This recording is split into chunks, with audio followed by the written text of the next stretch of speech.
ঘটনাটা কি হলো একটু বলেন তো আমাদের। জি, ভোট দিয়ে আমি আমার ফ্যামিলি নিয়ে আপনার সহায়ক বাসায় ঘুরে বাসায় ফিরছি। ওরা আমাকে অতর্কিত ভাবে আপনার পিছন থেকে বললো যে ভোট আছে ঠিক করলেন না। আমি বললাম যে আমি ভোট দিয়ে নাগরিকের অধিকার আমি প্রকাশ করেছি, এই প্রকাশ করার জন্য যদি আমার অপরাধ হয় তাহলে অপরাধ। এই কি বললি এই কথা বলে আমাকে পিছন থেকে আপনার মার শুরু করেছে। মানে কারা মেরেছে? কারা ওরা? কারা হচ্ছে প্রথম শুরু করেছে আপনার রাজন। মানে কারা এরা? কোন দল? আপনার বিএনপি। বিএনপির কিছু সমর্থক আছে, কর্মী, ওরা নেতা, ওরা মেরেছে আমাকে। এই এলাকায় কি কোনো বাধা সৃষ্টি করছে ভোট দিতে?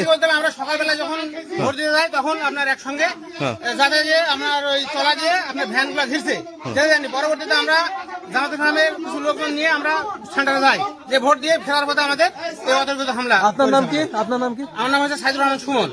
ওকে।